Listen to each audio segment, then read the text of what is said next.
Call the Village of Johnsburg, October 2nd, 2018, regular meeting of the President Board of Trustees to order at 7 p.m. On the roll, Trustee Hutchinson. Here. Trustee Curry. Here. Trustee Hagan. Here. Trustee Clemstein. Here. Can we stand for the pledge, please? I pledge allegiance to the flag of the United States of America and to the republic for which it stands, one nation, under God, indivisible, with liberty and justice for all.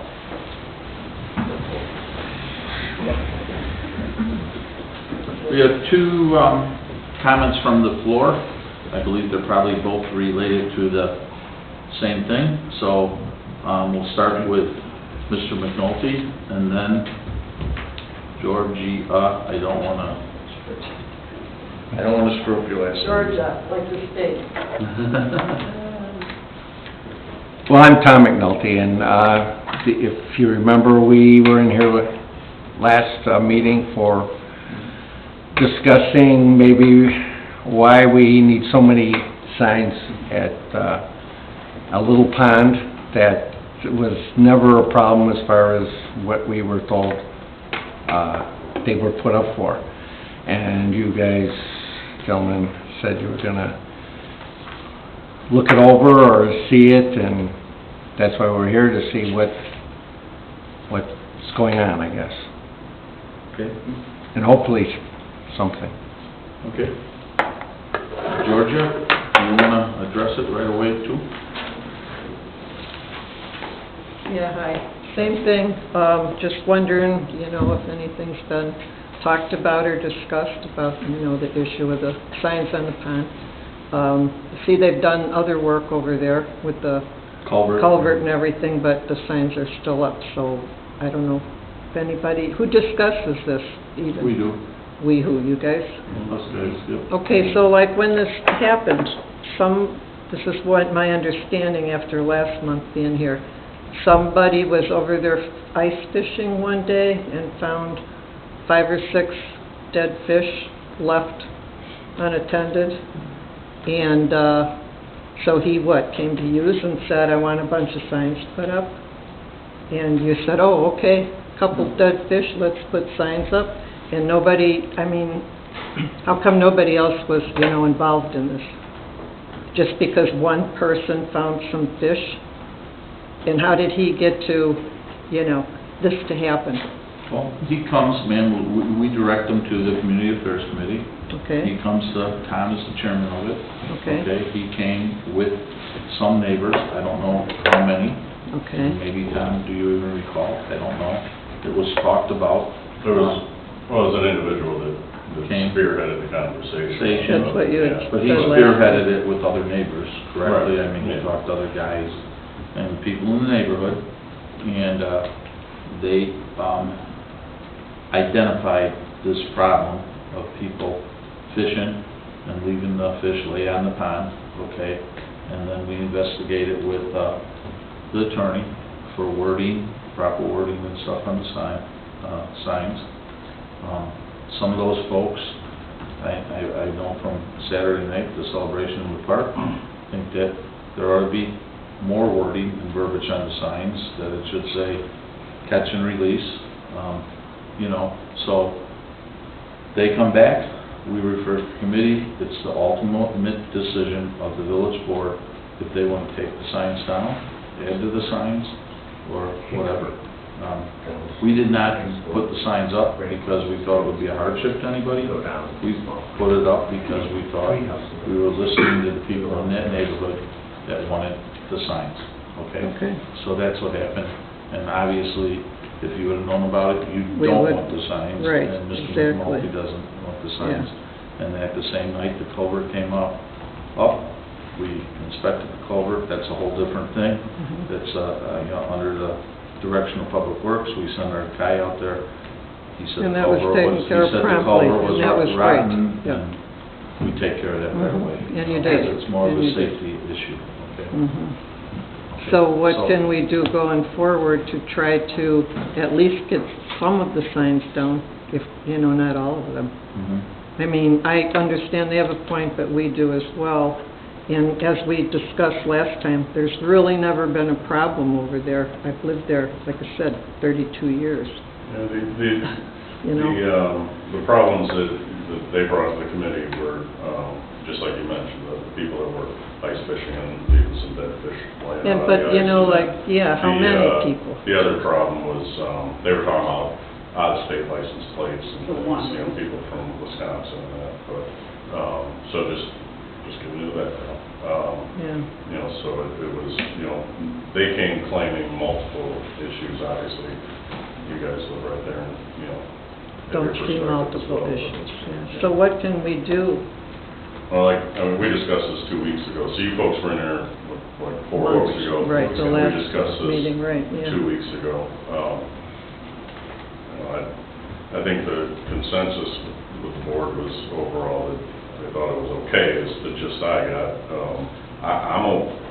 Like I said at the meeting 2 weeks ago, I don't think we need all 3 signs. I think that, you know, a well-placed sign, you know, certainly, I think the one that's over by the trees that faces Hickory Way, I don't think that needs to be there. I mean, nobody's entering through the tree line, to get to the pond.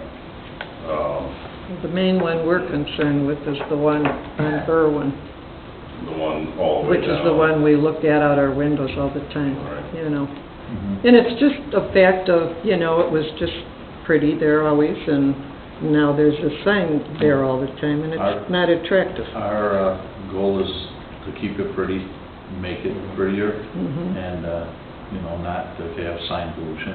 We're not trying to do that. Yeah. Like I said, we had, I don't think anybody on this board would have even thought about it if it wasn't brought to our attention Yeah. by some people in that neighborhood that were concerned about the fish laying out there and that kind of thing. I know, Greg, you haven't looked at it, right? I looked at it, yeah. What does the sign say? Because I didn't see it. The sign is okay, I mean, Have how you looked it's at it, worded Mary is Lou? okay, I it's haven't. just the fact that the sign is there, you know? It's very So legalistic. is the issue with just the one sign kind of the Mainly furthest down the the road? one on Berwyn. There's 3 Right. signs. Three One signs facing Hickory and that are put two up. on Berwyn. There's one. Well, one's on the corner of Berwyn and Hickory, Right. one's on Right, Hickory, one's one's further on down. So it's the Berwyn. one that's the furthest down Yes. the pond. The only one necessary is the one that's on Berwyn, because That's the people one park we on need. Berwyn, and we live there. There's only 3 houses, Near the stop sign. and we don't have that many people coming there, and they don't park usually on Hickory. So if you have it where the one on Berwyn, as you come in, everybody would see that, and I think that would be enough to warn people that shouldn't be there, that they shouldn't fish there. But the one that's facing our homes is not, you You're know... saying the middle one is Yes. the Yeah. best location? No, Yes. no. On the curb? Yeah, Kind of? the one The at one at the Hickory. right at Hickory and Right Berwyn, in the corner. which is where they would have to enter to go park, because they always park on Hickory when they come. That's the one that you're Or kind on of okay Berwyn, with? I'm sorry, I said That's the one Berwyn. you're kind of okay with? I wish, there was an issue, Mary Lou, and I don't think you were here that day when it was discussed, but there was an issue with the chief that in order to enforce the ordinance, it had to be in a certain location. I wish the chief was here, the chief isn't here, but I think we need all those opinions to make a decision. I mean, I'm not against taking the signs down. I don't think anybody is here to see if we can reach a compromise and see what we can do. I think everybody's agreeing on that. Great. But I think we need him here also in order to, Come to a conclusion. yeah, so we know how we can enforce it, and that was the whole idea behind it, okay? So we can control, and, you know, if we have an undesirable, we want to be able, and you call up, we want to be able to do something about it, okay? So we got to look at that, too. And here's another question I thought of, or would like answered, I don't know if you know the answer, but like these fish were there, that person is positive it was from another state? I mean, maybe somebody in Johnsburg left the fish there, I don't know. Oh, no, they never claimed that whoever left it. Because Nobody knows anybody- who left the fish because nobody was there. So You know, the somebody sign- just happened upon them. There But is- no, they've seen trucks some company vehicles from Wisconsin, some private vehicles from Wisconsin with Wisconsin tags on them.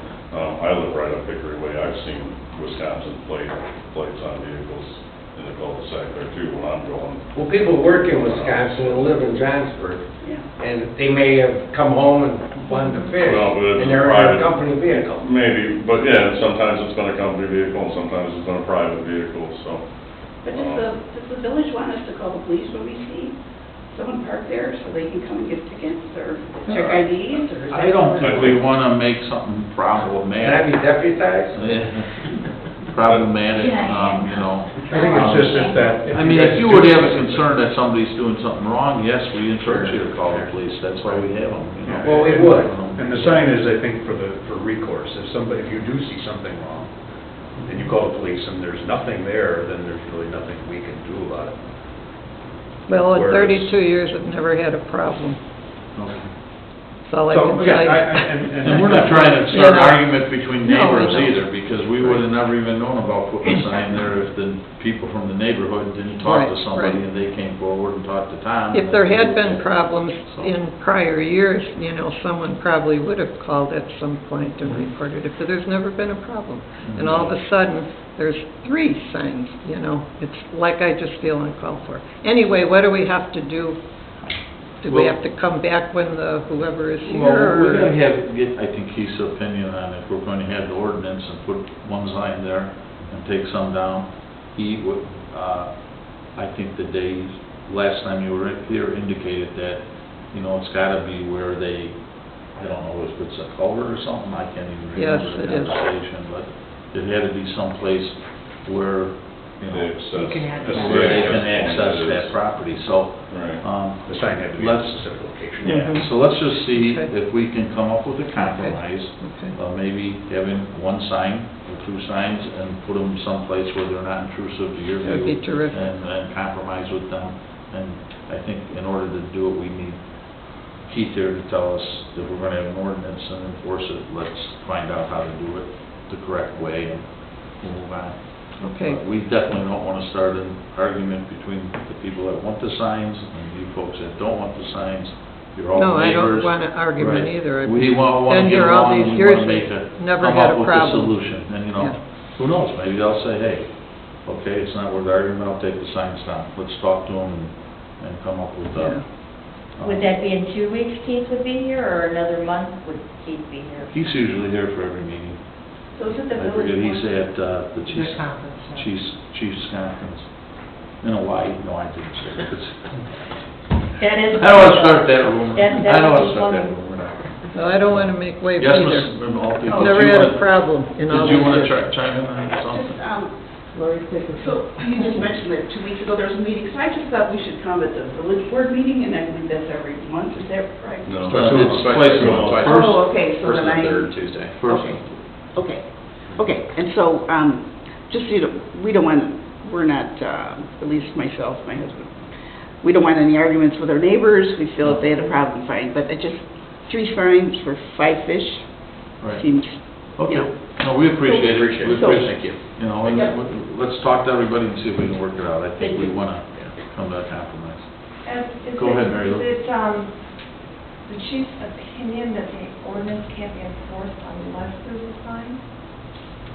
Well, I'm this, confused by he that. indicated that there, I believe, and We understand. I'm going by memory, okay, he indicated that there had to be a sign to enforce the ordinance, and the sign had to be located. I got the impression of where the culvert or the point of access would be to that lot, you know, so. Can the ordinance be changed so that the sign is not a requirement? I don't know, Still it's enforceable? a legal question. Yeah, what the chief probably has in mind is that, for example, I believe the city of Crystal Lake ran into issues when they posted no fishing signs around what is now the Three Oaks area. So before that was a public, I take it back, before that was open to the public, that was a great place for people to steal in there at night, fish after it was being stocked by a local anglers club.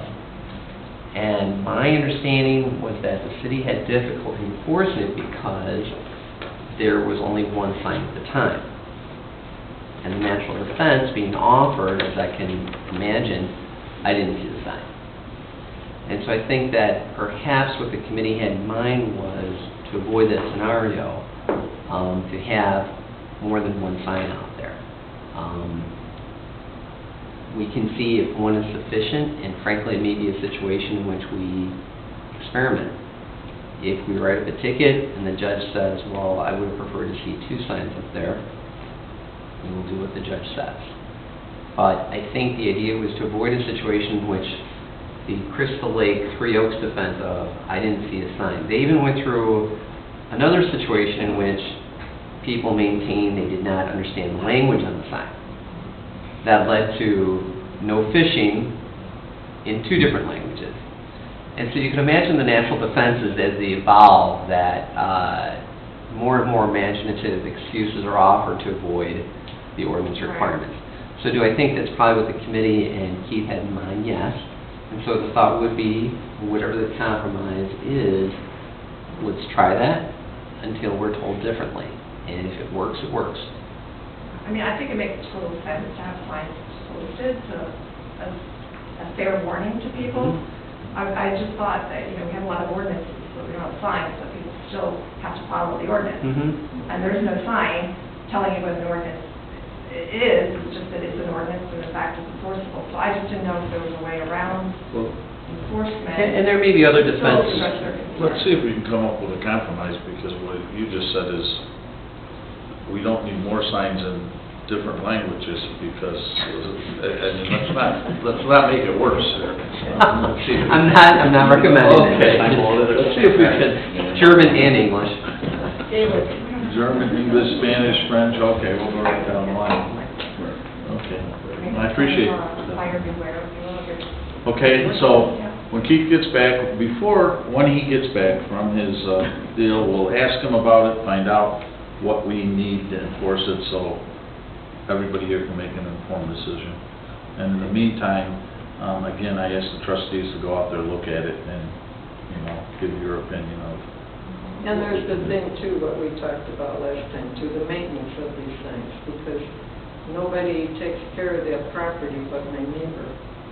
And now, weeds and things are gonna grow around those poles, and that's gonna be a worse of an eyesore, unless my neighbor doesn't, or the village starts doing them, but the village has not.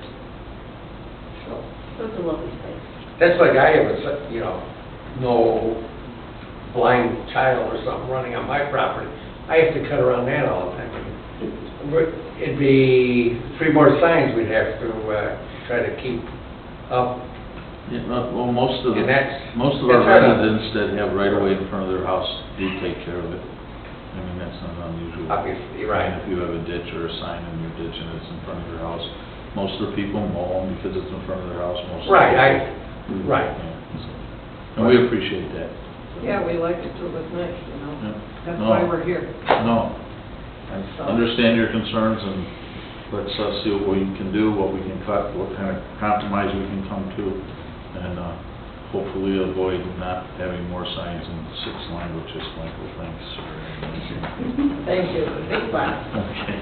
We'll let you see the gate. I think that's enough on that. Thank you very much. Thank you, guys. Thank you. Thank you. You don't have to leave, we're not mad at anybody. Thank you. Have a good evening. Thank you. Good night.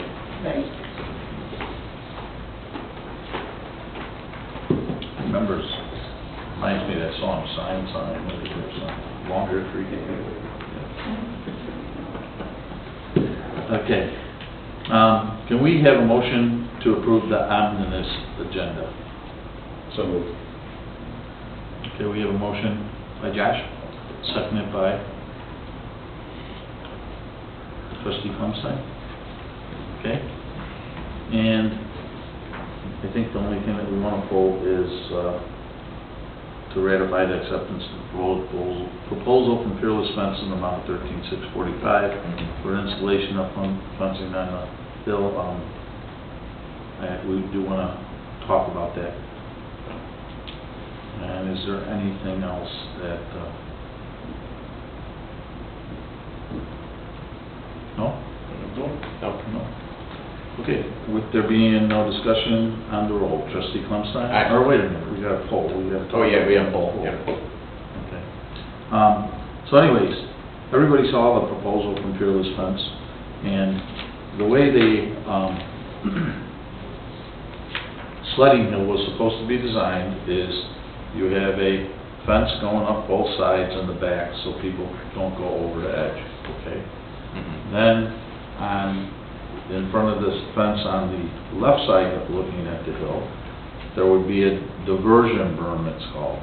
So it's a little bump like this, so when the kids start going down the hill, they hit that berm and it diverts them from running into the fence and puts them down the hill.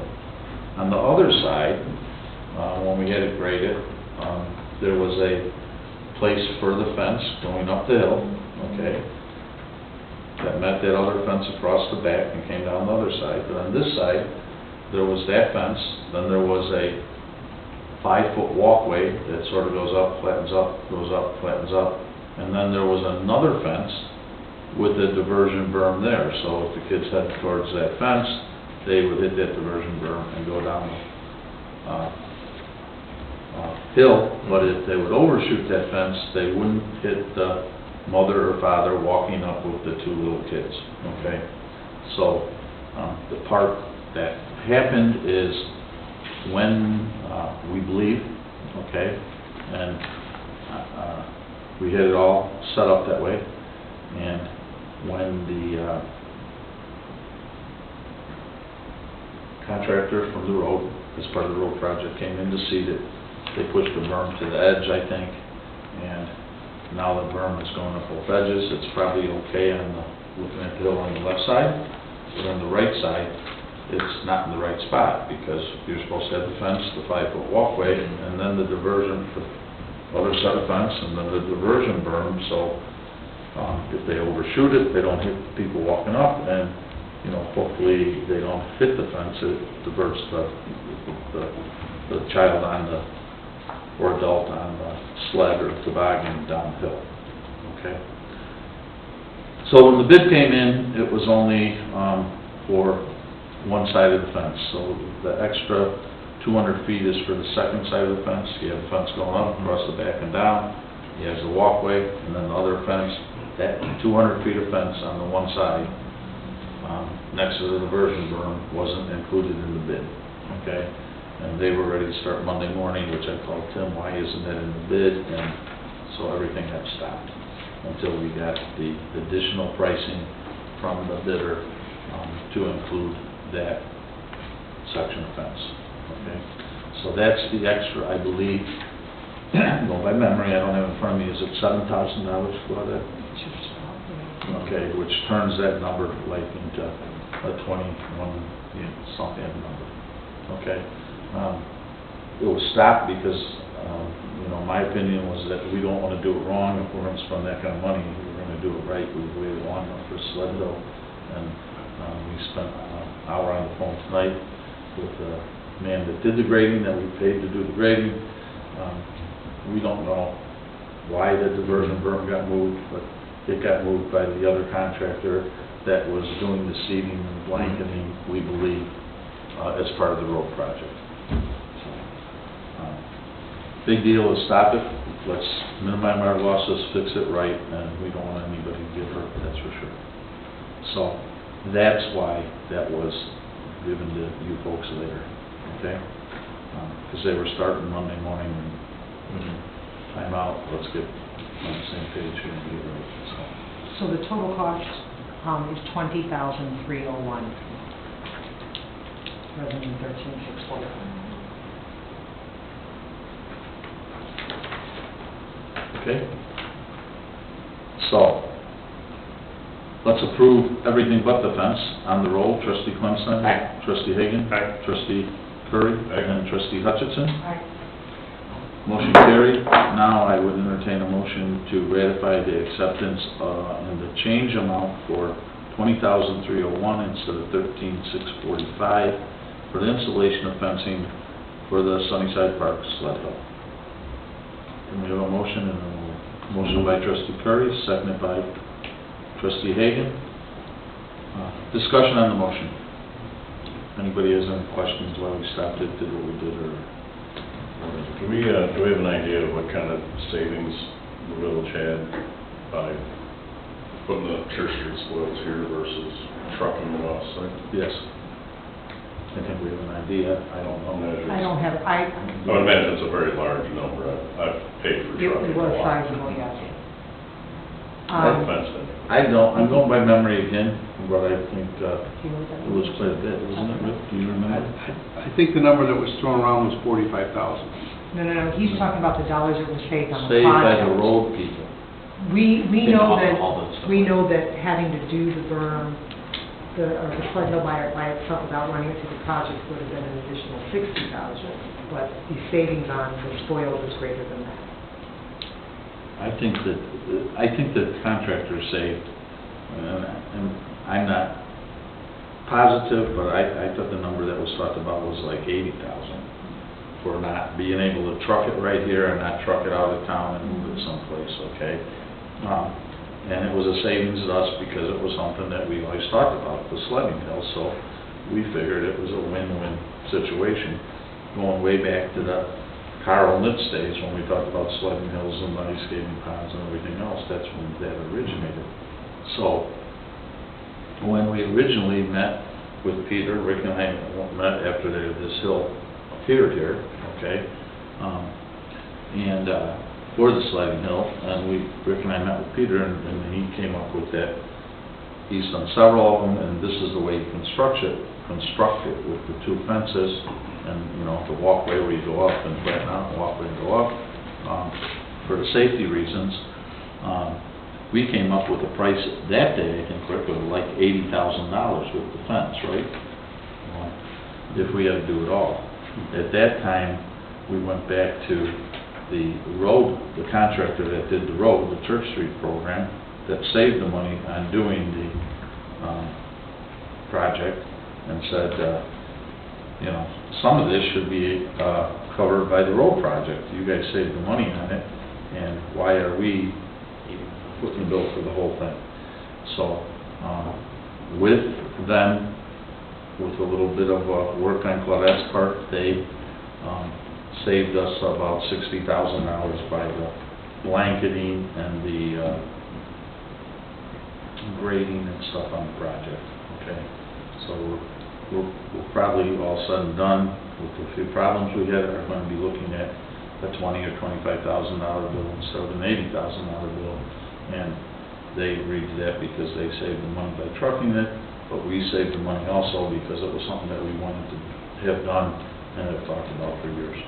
So I don't know if I can explain it any better than that, but if you have any questions, I'll be glad to answer. Yeah, I think it's just important for people to understand that, we're not just spending $20,000 on a fence, but, it's money that we save by not trying. The only other thing... If we had built the hill, we would have spent a lot building this and... A lot more. A lot more. The only other thing I would say is just kind of, on behalf of my committee, they have voiced concerns and posed questions to me that I couldn't answer as far as the process. When did we decide we were going to do this? When did it come up? Was I involved in conversations? They just felt like, all of a sudden we have this thing and they knew nothing about it, and they feel like if they're their parks and open spaces and all that, nobody's opposed to it, nobody's voiced being opposed to it, but I was no positive surprise, some negative comments, but I understand where the feedback is worth, talking about. And I'm going to get into that a little bit more. Ed? Yes. Tom, just so you know, the original concept of the sledding hill was probably 20, 25 years ago. And the first time we looked at it, they figured that it was going to be in excess of $120,000 to construct it. That was the original plan, and everybody said it was way too much money and they weren't going to do it. There was even talk at time of taking soil off of the adjacent property and trying to construct a hill with the soil that we have on the adjacent property. and that was abandoned because of cost, the village couldn't afford it. Then on several, going back after that, on several different occasions, there was talk about finding a source for dirt, and the quantity that was involved was so massive that there was no one project that we could do it all at one time, so it was abandoned. So I think, to answer your committee's questions, it was something that was always in the idea of this park, because they think it's the best place in town to have where, you know, the little kids can sled, especially with the big flat area that is now the soccer field. Right. And so, you know, it wasn't a new idea, it was just a situation that came about where Claudette, Ed, Tim Hartnett all knew that this was always a goal of the village, and it just seemed to work that project. So I think that's probably the most honest how it evolved, you know what I mean, where nobody was asked or something, because it always had been planned. And it was probably an oversight more than anything else. It wasn't, nobody tried to, you know, to sneak it, I don't think.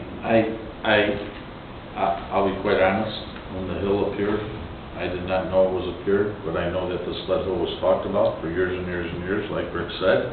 And when it appeared, and, you know, it wasn't costing us money, I said, well, we talked about it for years, so let's do it if we can get it, okay? So that's how it happened. I wasn't, and I don't even know, honestly, if Claudette was totally aware. I think it was something that you weren't aware either, okay? So, otherwise, your committee would have known about it, but, I think, Yeah, they just Tim totally knew get that, no, I get it, and I agree with them, you know, but, it was like, pardon me? Having good processes in place, Yeah. I think, avoid those situations. Sure it does. It's easy to have those oversights, but if there's a process and you follow it, that doesn't hurt. No, that's true. So, but, so it appeared, and it was something that was talked about for years, so I said, okay, if it's not costing us money, I think it's a great idea, because we wanted to have it done, so. Okay. So, with that being said, we have a motion and a second to ratify the change in the cost of the fence, and if there's no further discussion, on the roll, trustee Hutchison, I say aye. trustee Curry, Aye. trustee Hagan, Aye. and trustee Clemson. Motion carried. Okay, under the president's report, the safe routes to school is Wednesday, 10/10/18. We would like to have at least 5 trustees. Usually we solicit some help from the chief and some of our code enforcement officers, but they're all scheduled to be at a flagging school that day. So if any of you guys available that day, we'd like to, it's Wednesday. I can sure. Tom? Just another reminder, I'll be out of town. You're gonna be out of town? So 10/10. 10/10. Next Wednesday. Wednesday, 10/10, so we can, tomorrow. What time? It's like 7:30. I'll follow with you, Okay. because it depends on which location you're at. I'll put it early. Thanks.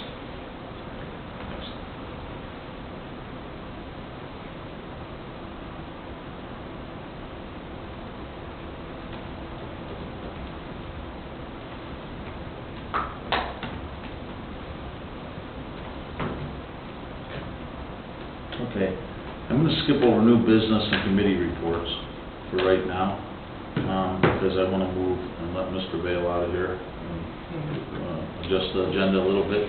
And he's probably tired of us talking about trees and carp and signs and all that stuff. So, go ahead. Good evening. Good evening. Hopefully Elena was nice to all of you a couple weeks ago. She was very She's nice. a little nicer than me. We didn't want to get into that. But tonight in front of you, you've got the parameters ordinance, which as you can, you may remember from the prior issue we did earlier this year, this is basically the bond ordinance that sets the parameters for the bonds, has a security for the bond issue, If you recall, the purpose of these bonds is to refinance the 2009 bonds, and we're not extending the term, we're basically just refinancing the rate. Currently, that rate's about 4.1%. We're projecting today, if we could lock in the rate, that'd be about 3.1%. Net savings is going to be around $50,000 or so, probably in the range $40,000 to $50,000 for net savings, which is between about 2 and 3% net present value. From a timing standpoint, the ordinance tonight would be the last board authorization. Then we would work with Claudette and Kim on the rest of the bonding process.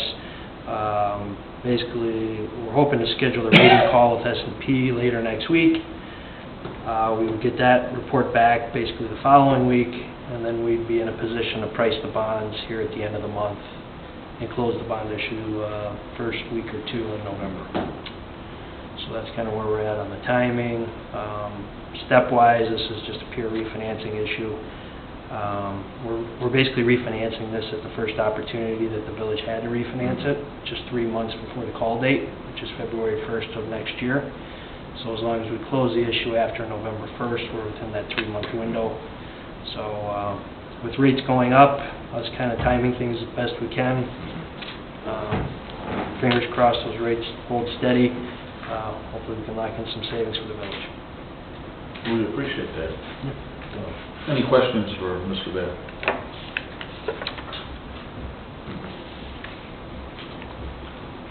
With there being none, can I have a motion to approve ordinance 1819-13, an ordinance authorizing the issue of general obligation waterworks and sewage refunding bonds, alternate revenue source, series 2018 of the Village of Johnsburg, in the aggregate principal amount not to exceed $1,750,000 for the purpose of refinancing outstanding obligations of the village and paying for the costs related thereto, and providing for the levy of a direct annual tax sufficient for the payment of the principal and interest on said bonds. Motion? Trustee Klumstein, second. Second. Trustee Hutchinson, discussion on the motion? Any discussion? Questions for Mr. Vail? With there being none, Trustee Hutchinson? Aye. Trustee Curry? Aye. Trustee Hagan? Aye. And Trustee Klumstein? Aye. Motion carries. Thank you. Thank you. Thank you. Thank you. Thank you very much. Thanks for coming out. Thank you. Elena told us that whatever you tell us, she'll get us 2% less. Yeah, she usually tells that to everybody. All right, well, thank you very much. Thank you. Go home and have dinner now. Yes, I will. Thank you. Go official. Okay, next thing, consider suspension of development impact fees. We had a meeting with the school representatives of the school board and the representatives of the library district, including Dan and the new library director. And they understand where we're coming from, and they're in support of suspending the impact fees. They think they'll be better off without them at this point. Which school is in favor? Yes. Yep. And they, very much so, and even suggested that we make a joint statement. They were very much appreciative that we sat down with them and told them that what we were doing instead of just doing it. We did agree that we would, like all the fees, we would be looking at them probably on a yearly basis. I mean, not that they're gone forever, but until we get some activity, they feel that they're better off. They got empty desks, they got room in the school, they got teachers to handle the kids with some growth and getting some tax money rather than a very minimal amount. But with that, I think we got to have a discussion about our fees. I'd like Finance and D&G to sit down and look at all our fees. For example, our siren fee. Okay, we have all the sirens in place now. So do we need the full amount? We still have, in our agreement, we are responsible for some of the maintenance of those sirens, so maybe we have, still need a percentage of it, you know? Cover maintenance too. Correct. I think our parks fees, the value of the land has to be looked at. Staff's gonna put together some packets of information comparing us, what other people are using for value of the land. We know back in 2005, 6, 7, 8, that the value of the land isn't what it used to be. I mean, so that's driving up the fees. I'm gonna ask that both of those committees have a discussion on it, then come back and present it to us, and that we debate it and look at all our fees. From maybe our building inspection fees or building fees, permit fees may be too low. You know, like I said, maybe the siren fees too high because they're all in place now. And look at all our fees, but we want to have a discussion on the consideration of the library and school impact fees. We did meet with that, and they're in total agreement with doing it. Do you want to add anything there, Bella? No, I think you pretty much covered it. Get some more information regarding our fees and take a look at what adjustments need to be made. I think the ordinance that's on the books right now was finalized at the beginning of 2005. So it's been some time. We made it changed a little bit in D&G, 08 or 9. Yeah, with the land value of the park. I think we did. That changed in 09 or 10 or so. I waited a little, maybe Yeah. 11 or 12. But they're still probably high. Yeah. I mean, what the land value now. It's an approved acre, right? So it would be water and sewer, and that's what's included there. But you calculate like, if you have quarter acre lots, Right, yeah, the each times by lot, four. yeah, you multiply by 4. Or maybe Approved. maybe Yeah, an improved, improved yeah, water, quarter, sewer, improved lot. improved quarter acre lot might still be 25,000, so the acre might still be 100,000. That's correct, yeah. And I think they're 110 right now. on Right. those. Yeah. But I think we gotta look at what everybody else around us in the neighboring communities are looking at too. I know we're like, I mean, what are they saying? Well, they're, yeah, Not not what 110. kind of analysis. But on the same token, they might not be looking at it correctly as far as what an improved lot is too, and taking quarter acre and going times 4. Maybe they're not thinking, maybe their logic isn't right either, you know, so. And on the other side, when you look at the park capital improvement fees, that number is probably much higher than it was in 2005 because the cost to construct these parks is higher now. The improvement fee is probably high, the land Land fees are donation going is down. probably low, so it's probably a flip-flop. Right, maybe, yeah. We'll have to look at it, analyze it for the finance. So we'll get all that information, and we'll get some information from the assessor's office as well, and get that out to you guys. Yeah.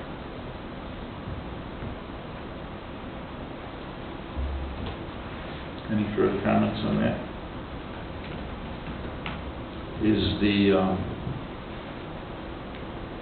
consensus that we go ahead and suspend for the school and library? Yes. I think we'll vote on them at the next meeting, consider it, if there are any questions that come up or anything, but we'll, the school and the libraries are totally in agreement with us, so. Okay. Okay. That's great. So, any questions? Consensus is to go ahead with it, and we'll approve it at the next meeting. Okay. Just wanted to touch a base a little bit on committee reports. Greg, do you have any? No, we're gonna meet, I reported last meeting, but we're gonna meet next Monday, so, next meeting. Josh? I met with Kim last week, we're getting back to working on the website and making some progress. We got some hard deadlines here, so we're gonna... One of the things that came up with meeting with the school is that they're very interested in working with us and, promoting the schools with EDC and, we got all new buildings, all nice stuff, let's work with They're showing them. some more participation in Java too, so they are really putting themselves out there to market themselves, so I'd be happy to do that. Okay. Some of the football stadium will help. Pictures. Tom? Indoor, Yes. You might want to give us a short deal on the successful elevation of the park with the inclement weather. It still was a... Yeah, the rain appeared again this year. We had a good year last year with the weather, but it held off for a while, so no, everybody said they enjoyed the band and the fireworks and the games and, you know, our usual fare of Boy Scout desserts and Sunnyside donated the food that the Junior Skyhawks cooked, and the Lions Club serving beer, and so yeah, went off well. Everything was smooth. Just gotta stop the rain. Every year. Every year. Well, last year was... Last year didn't rain. Beautiful. That was the year before, though. It was chilly. Last year was chilly. I'll take chilling without the rain. Yeah. Can you touch a little bit on, and I think it came across to some trustees, they're asking me questions and asking questions of the people out there. The plans for the tree removal that Scott was talking to everybody about, that's going to happen, he says on 11/3/18. That's news to me. Around the ponds. And don't take this as being wrong. I think that, you know, he's talking about taking all these trees. I think there's a couple of things that we have to address, okay? Absolutely. One of the things is that we need a waiver, just like the people that are working on trees on the golf course. They're coming out, picking it up. We need a waiver from them, just make sure nobody gets hurt. Yeah. If it is scheduled for 11/3, I told Scott, he's talking about piling all this stuff up. Maybe we could have our chipper there with a couple public works guys feeding the chipper and just get rid of it. If they're, the people who are getting a little upset about 3 little signs, they might be a lot upset about all this stuff that's coming out of the ponds piled up like a mountain. Okay, so I think maybe we better talk to him and see where we can go with that. That's been an ongoing conversation. So Saturday the 3rd, he's telling you this is happening? He told me the first Saturday of November, so I just, if we can talk to him, make the board all aware, find out legally what we have to do with the waivers. Okay, yeah. So what we're talking about is the same pond that these folks were talking about with the signs. So at Hickory Way and Berwin, the village owns all the land that surrounds the pond that's there. This goes back right to the lots that were donated. Those are in Lake These were Johnsburg. always ours.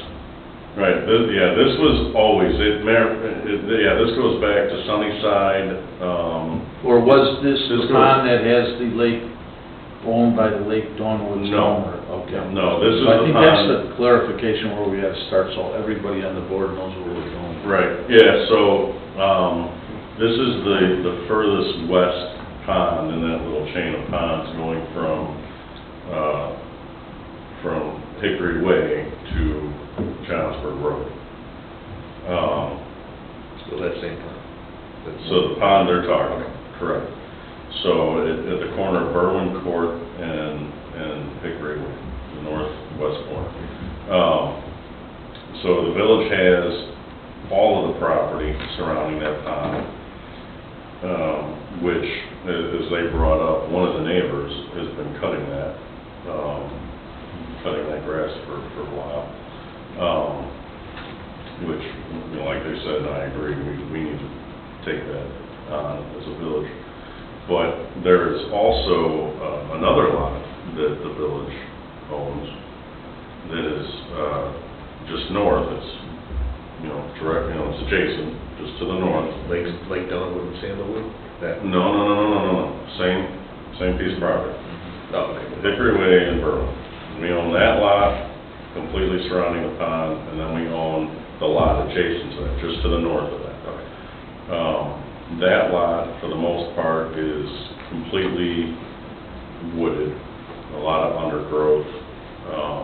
You can't just go walking through it, there's so much growth there.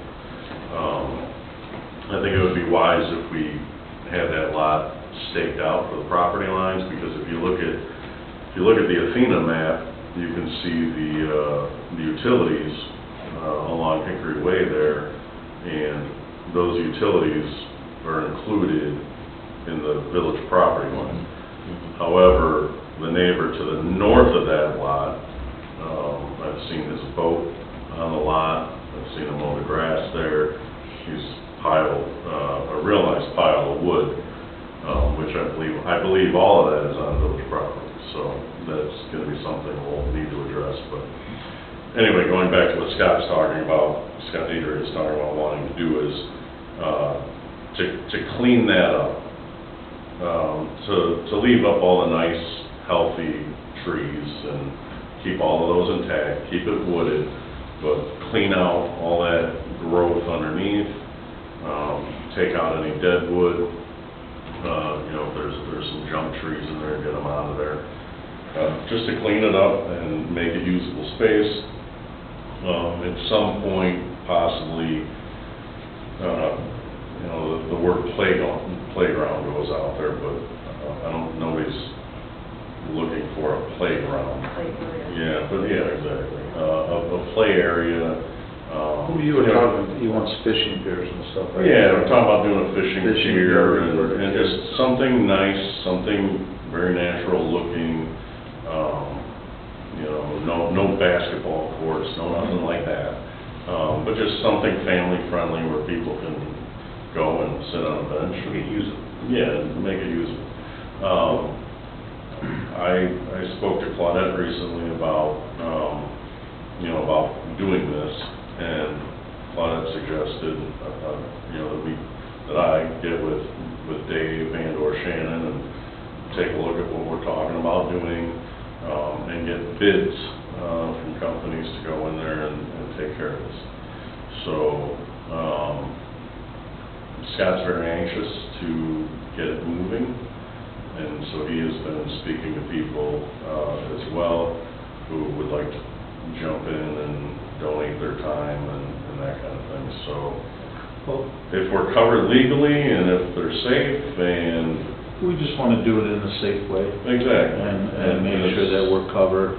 As long as they don't go in there and cut down things they shouldn't. But I think we gotta have that conversation before Scott goes, we're just doing it on this day, you know, Absolutely. and we appreciate his willingness to help, and we don't wanna, you know, put that down, because, you know, he also in there, you know, he had a group there stock the pond, for that pond, I believe, right? Yeah. Okay. So, I don't know if anybody knew about stocking the pond, other than maybe Scott, or you. I don't know if even you did, you know, I don't know. Oh, yeah, no, that's something we've discussed. It was on Facebook too. Was it on Facebook? Yes. Okay. Yeah. Yeah, so. I didn't see it on Facebook, because I don't like to look at it. I'm sure it was your wife. Funds She were posted it. Claudette and I spoke, and there are funds available for the parks that we can use for stocking the ponds. So just $500. Scott spoke to, I don't remember the guy's name, but anyway, is it a fishery, a hatchery? Oh, it could be a fish hatchery. Yeah, fish hatchery, and I believe in Spring Grove. So, it's not there anymore, though. Is it? Yeah, it is. It is, I thought it's a park now, owned by the village. I don't know if they It used to be a state fish hatchery, but I Yeah, thought it's it's a park. just a park there. yeah. But I know you can go fishing. I didn't know that they were still making fish. Well, I know, No, they they are. could have been a different place. So there's one up in, right off Keystone Road, right near Genoa City. Okay. So that could be the one. And maybe that's the one he's talking about. Yeah, so Scott has been emailing back and forth, and I got, you know, I shared information with Claudette, so we all got on the same page, and basically picked out $500 worth of fish to stock that pond this fall. This guy's recommendation is to do it in the fall, so, you know, your bluegills and, you know, the typical things that would be in there. Do you test the quality of the water before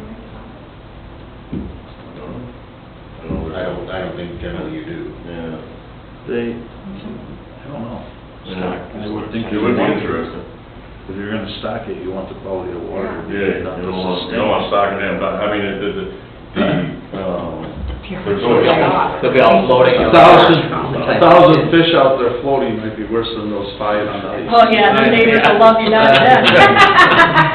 Open Well, up that everything else culvert. too. Smells like dead fish. Okay, well, all I wanna do is make sure that we address those concerns, that those concerns are brought to the board for the expenditure, you know, and that we, know about it here and vote on it here, and that this board is aware of Scott's ideas, because I know Scott wants to get it done, and I don't blame him for that. We appreciate his willingness. Mary Lou brought up a good point. I don't know if you checked the quality of the water, but if there's 1,000 of them floating there the next morning, we're gonna have a problem, I think. Tom's gonna be out there with his net, trying to skip them off the top. Okay. And then also with the, and I know there's conversation, I don't know if the board knows about all this, but the Lake Donald Association, which is supposedly absolved, but we don't know that, because if you look it up, it's still there, correct? It's still there, there's still a name under it. I think there's still a bank account, I thought we found out the last time, okay? Then all these folks say there isn't, and, so what, I know the petition got put together, you got the petition, I saw an email relevant to that. But I want Claudette to put some bullet points together, when they're going around signing the petition, what we can and can't do. Because, I got the impression, talking to folks on Saturday, that, we're gonna take the pond and they lose all the liability and they don't have to worry about it anymore, and, it's more or less like, every other, subdivision that we have where you set up an SSA, you know, and then if they don't maintain it, and if they do maintain it and they get enough volunteers, I don't want them to be burdened with it either, you know, if they can maintain it and help us maintain it and make it better, that's all great, but it's, relevant to that area where if it isn't maintained, there's an SSA set up,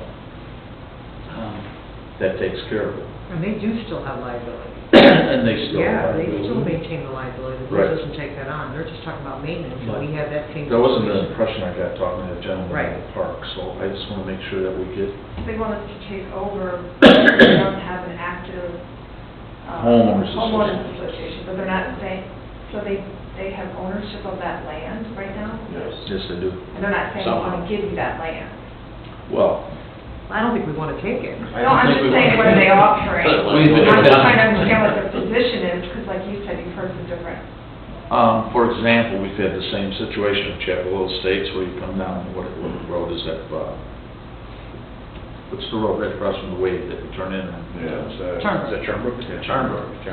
And they approached us years ago and wanted us to take the ponds, because they want to get it out from under their homeowners association, so they don't have liability. We don't want them, you know, I mean, you know, we'll help them if they want to, like, Prairie View Estates, where they just dissolved it, you know, that's a newer subdivision, they had dissolved their homeowners association.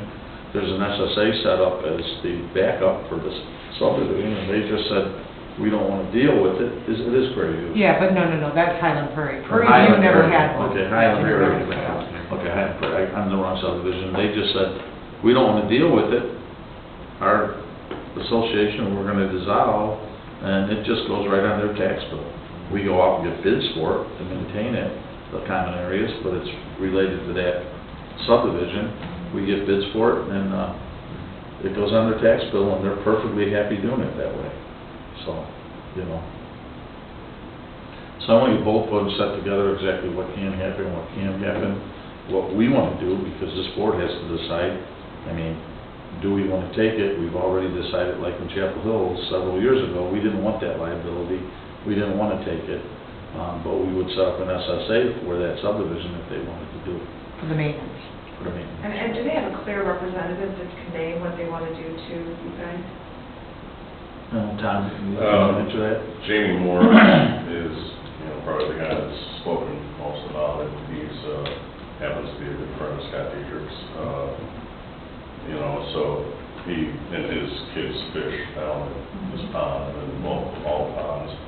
So that's, how this all got started. But, basically, I'm looking at the map over there to see if you can really see it, just so everybody knows, but I'll just point it out, Gotta get you one of those lights. yeah, I need a pointer here, but,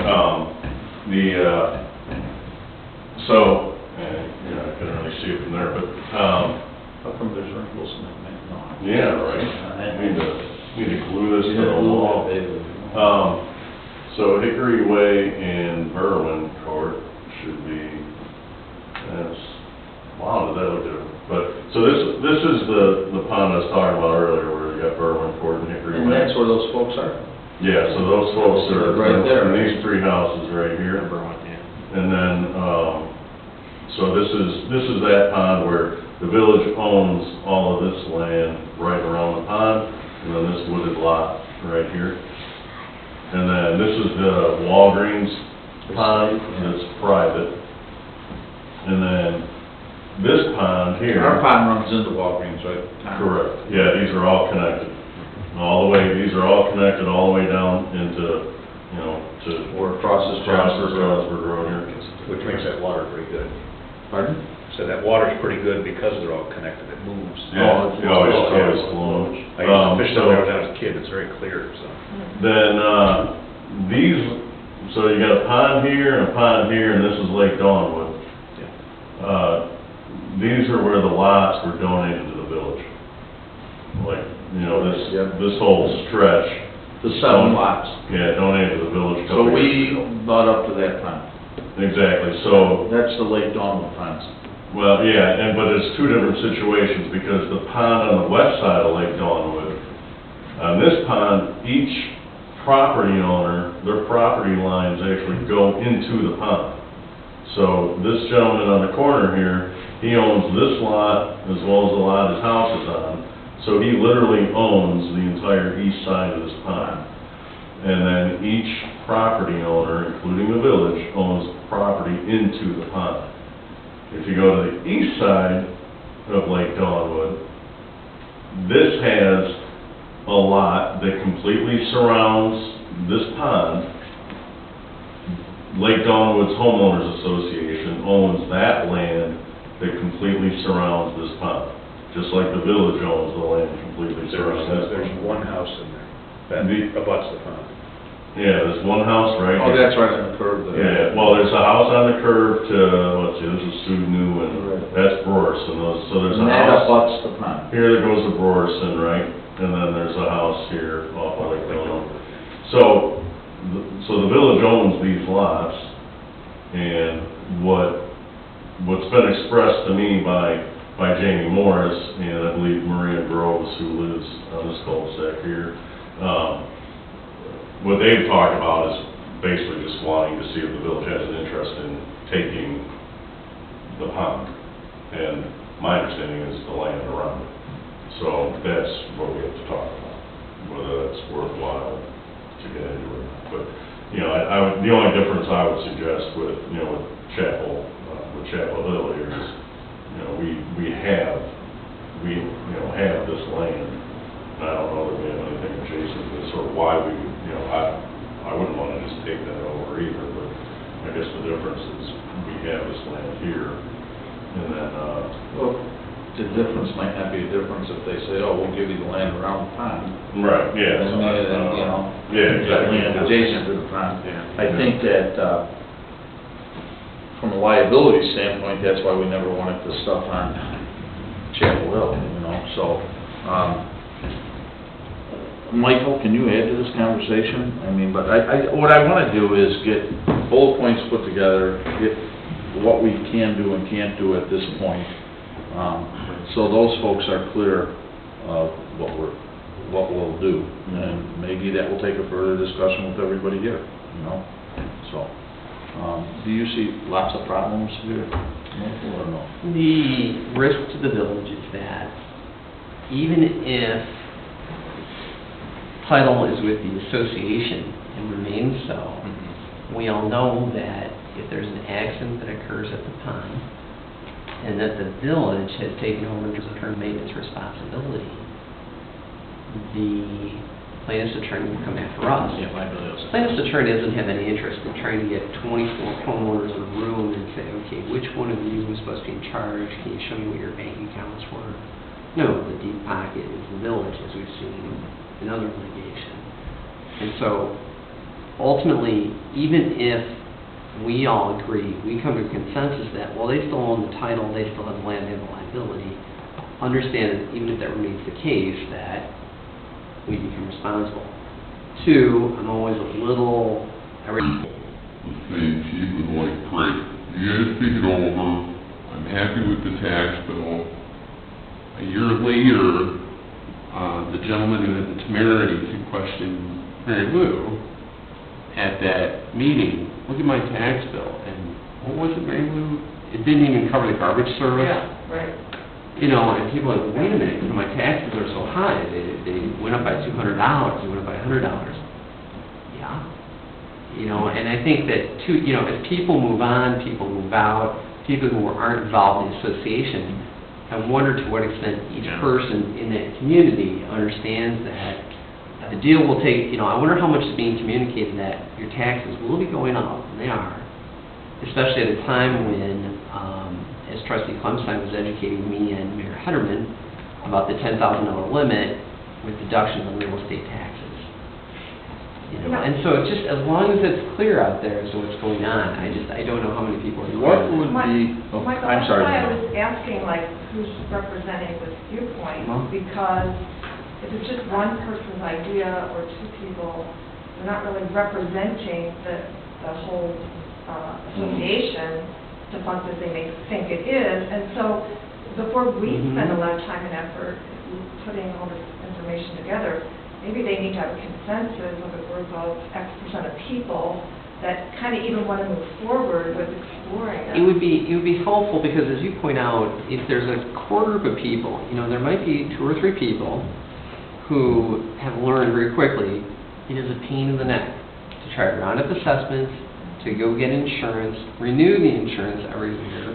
I doubt if there's taxes, but to keep up on that, and their thought is, for the 2 or 3 people who are, this is a part-time job, looking into the insurance, taking care of it, filing the annual corporate report to keep the association alive, they're like, if the village takes this over for $100 a year per homeowner, this is a deal. Yeah. For the people who have rolled up their sleeves and are working this, yes. For the under 90% who have no idea what's going on, they're like, what do you mean my tax bill is going to go up by 6%? Yeah, I mean, Go ahead, it kind of Claire. reminds me of the whole, you know, we want 75% of the people to be on the same page for a road improvement. Yeah. So it's really not that much different. The burden is on them to get that consensus of people and kind of do the due diligence, go around and educate their neighbors. And, you know, they may find that they may have a compromising viewpoint after talking to all their neighbors, so what they would ultimately come to the village is what they're thinking now. And that's, I think, what we're trying to do is put something together that, you know, this could happen, that could happen, explaining it, so when they go around, they already have a petition, they take this petition, I don't think it's circulated, has it gone anywhere, Tom? No. That they have some facts of what maybe we're willing to do or might be willing to do, and if this happens, would they still want to do it, you know? I guess I got one question. What's the difference of our property that we own around the pond and up to the pond to our property by the boat launch where we own up to the river? I mean, is there a big difference there? Or where we own around the pond, if we would say we own around the pond in Chapel Estates, is there a difference? Is that like a natural waterway? I mean, these ponds are probably man-made, I think, most of them. Okay, so... I don't know, is there a difference? I'm just trying to get it clear in my own Yeah, but mind. it's not always clear, because when the subdivider goes about drawing that body of water inside a subdivision, that's the last thought in the subdivider's mind as to who owns it. So near me, people own pie-shaped wedges out to the middle of the lake. There's always a question. So if you were to tell me who owns, where does the village own, who owns what? Probably the starting point is, if there's a plat of subdivision, that's the starting point. It may be ambiguous. What I think happened was, in the 30s, when plats went forward, a lot of these were just carved as a hole, like a donut hole, without assigning ownership. And it was like a street. The assessor back in 1930 said, I'm just taking it off the tax rolls. I think since then, I've seen a lot of plats of subdivision that they own out to the middle, or it's not addressed. I'll give you an example. I have litigation regarding channel outside the village's corporate limits that led directly to the Fox River. And no indication of who owns that. And there's a question. I mean, there was a little light shed on it when the Fox River Waterway came in and started dredging it that suggests that they own it. But that was never conclusively determined. And I think it's just the reason it hasn't been a problem for the 70 years that it's been in existence was the assessor didn't tax it. But you show me the plat, or you show me the plat of survey, that would be a starting point, but I don't know if you guys want to start commissioning plats of survey to be done. We've seen the plats up there, and in many cases, these property owners own right into the lot. Yeah, It's part of their lot. It's not navigable, so that usually they would draw lines into it. I just wondered if there was a different, ruling like the river's a federal waterway.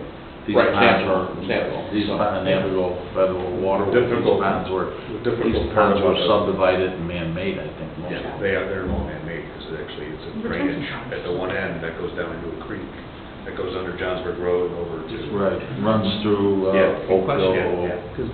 But the one homeowner, I mean, I think he would not be very happy if we were to make the one pond public. He would want his portion of the pond that he has both sides. Oh, even that one? I don't think he'd want... And you know, this board may recall, there was the issue years ago if a subdivider does not dedicate the land, if the subdivider doesn't convey it clearly to the association, nor does he, she, or it dedicate it to the village, who owns the street? Under Illinois law, the subdivider does. And that's when we went back and got the deeds with respect to the Haney matter. Right, You know, we've done that in It other was the villages. Miller property going down the river. Right, so we got the deeds from the siblings. Let's not go there. That's- I don't want to forget about that. Well, And we can have a deed party for the pond. Yeah, I think to move forward, I think what we gotta do is get Jamie and Scott in here and try to get on a page of what they are thinking's happening, so, with Claudette, and I'll sit down and figure out, you know, do they wanna go around and do they have that support to make this work? Right, exactly. And, you know, I know, I know that Jamie has expressed on several occasions that he's very willing to go around the neighborhood and try and draw in support. And you know, the goal of the few people that have discussed this is, you know,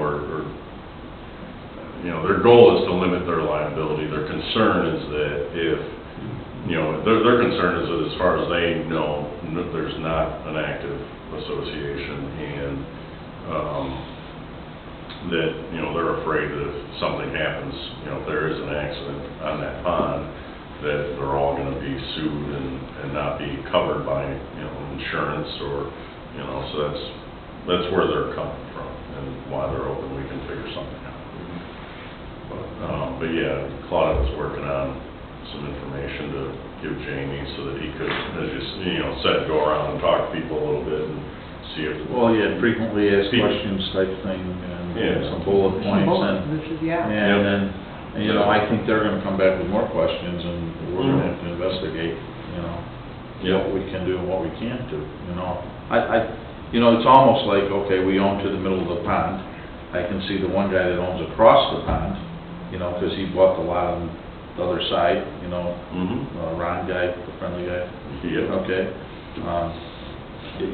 So he owns, his house faces this street, there's a street, you know, perpendicular to him, there's a street on the other side of the pond, and he owns into the middle of the pond, and the lot that runs the other way into the middle of the pond, okay?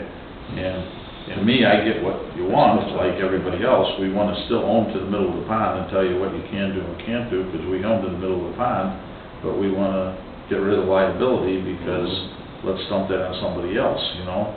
And I guess, you know, that's a big decision that has to be talked about by the village, because do we want to accept that type of And when you arrangement? start doing it here, why aren't you doing it in all the other centers?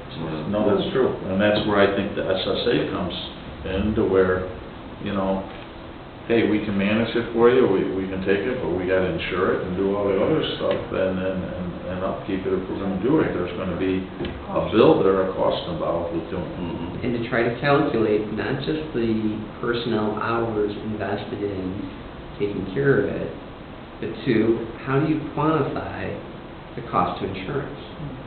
Right. Third, I will tell you, particularly in my neighborhood, when the average age of the resident is well over 112, the bodies... You look good, Fred. The bodies of water, constant complaints about the quality of the water. There's too much algae. Come and fix it. It's looking too much algae. The water levels low. What is the village going to do that? Village, come on out. There was a fish kill, the carp, in Turnberry Lake, across the Turnberry Country Club. I don't know if it was warm or in an effort to address the algae. There is a carp on my back lawn. Can the village send someone out and pick it up? So you're not just taking care of, you're not looking at this anymore as drainage or stormwater detention or distribution, aesthetics. And, well, what's the village going to do? I know you guys are taking care of it, but my kids would like to fish. Are you going to stock the pond soon? So you inherit that, and all of a sudden, the level of service where people have backed away saying, I don't want to pay for that, but once it becomes the village's burden, I do not like the color of that water. Can you make it more blue? Right. All of a sudden, the demand for services for body of water increases. That's why we're a property owner, so I think we share some of that, because we are a property owner of the pond, okay? And Tom brought that to us, but on the same token, I think there has to be an SSA, so we all share in it equally, because that Ron guy that owns all the way across there, you can bet he isn't gonna, I mean, he's got a cyclone fence around it all, he's not gonna want you on his part of the pond, but he wants to get rid of the liability, you know? And then I think we also have to take a good look at what fish we're talking about putting in there, because I know that, you know, there was some species brought up that, you know, eats the weeds and make the water quality look better, but, you know, I don't know if that's something you want to start on, you know. I think maybe there are some rules and regulations on that too. So I just want to be careful that whatever we do or say to do, and if we're spending village money on it, that it's the right thing to do. So. John, do you know, does somebody pay taxes on that? On that particular lot, that is, I'm On looking the at, pond, what's that? that lot that has the pond on it. So Because this lot here, the one I'm talking about, the one where they want us to take over. Yeah, the owner, and this is the Athena map information for the county. The owner's listed as Lake Dawnwood Homeowners Association. It's got a tax code, 10008, and tax status of T, whatever that means. It's got a property class, vacant lots, land, 6 units, assessed value $1. Yeah. There you go, no tax, no tax.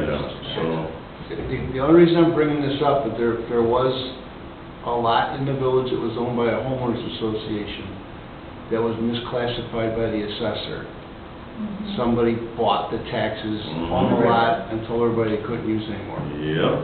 So I just wanted to be sure if you had a situation up there where the homeowners association was defunct, and nobody was paying taxes on it, if there was taxes, that'd be addressed, you know what I mean? Otherwise, It's probably that guy that we looked up and still is registered to, is probably paying the buck.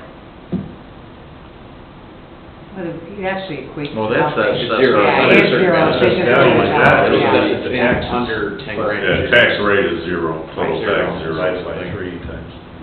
so I just bring that up as a potential. Mhm. No, absolutely.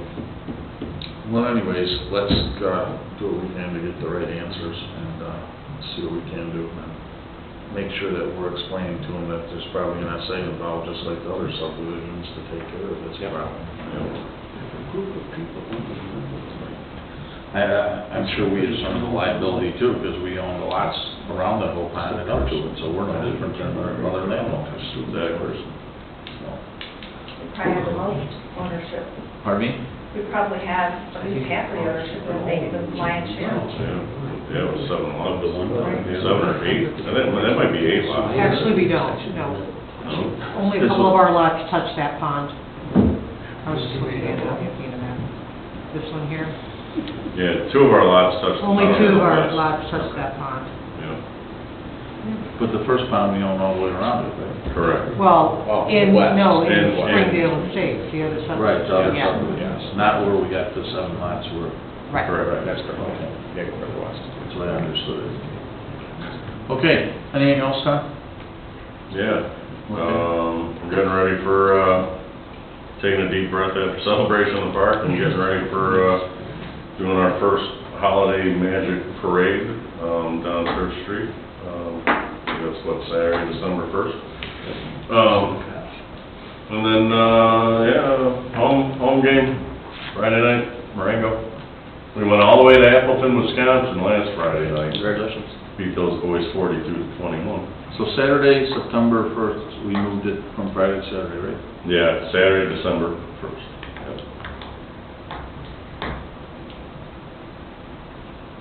Parade down beautiful Church Street.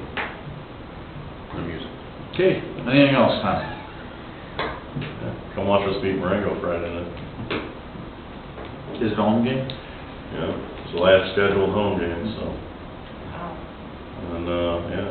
So it's only one loss all year, right? Yeah, lost to Marion Central, last 7 seconds. Must have been the coach. 14-13. Huh? Must have been the Not coach. covering any good. No, Oh. it doesn't stick with you, you know, it's just, Okay, so you're done, right? I'm done. Tom Edwards? Okay. Mary Lou? We had a committee meeting last week, and we welcomed 2 new outstanding members, Sherry Holland and Adam Lieber, who evolved in their curriculum these days. Sherry's got a long history in as a corporate attorney. She's a 12-year veteran of the Air Force, husband fighter pilot, kind of real interesting background, so she's a really strong asset to the committee. And Adam has been in the village a long time. I understand that he was on the zoning board. Zoning and planning. He's got a pretty good, he's an IT guy, and he's got a lot of roots here in town. And Sherry apparently has spent a lot of time in Johnsburg as well. I think she's back from staying in Pennsylvania for a number of years, but apparently she's always lived her home here. So anyway, first order of business, Sherry indicated and noticed that some of our processes, or lack of processes for ordinance, needed addressing. So that's something that the committee has brought to village staff's attention, just on how things are dated, changes are tracked, and fed back to the committee. And ordinances that are posted online should not be put online with markup. In fact, they should just be the final version, not markup version. So a lot of feedback from the very first meeting with those 2. So I think we'll stop happening. Good. Okay. Any other discussion? And there's no reason to go into executive session? Or is there? Yeah. Yeah, I know. Unfortunately. Trying to get by it. He was looking hopeful at me. Okay, so anyway, can we move to recess to go into closed session to discuss litigation affecting the village? So, Motion by trustee Curry, second by trustee Clemstein, trustee Hutchinson, trustee Curry. aye. Trustee Hagan. Aye. And trustee Clemstein. Aye. Motion carried.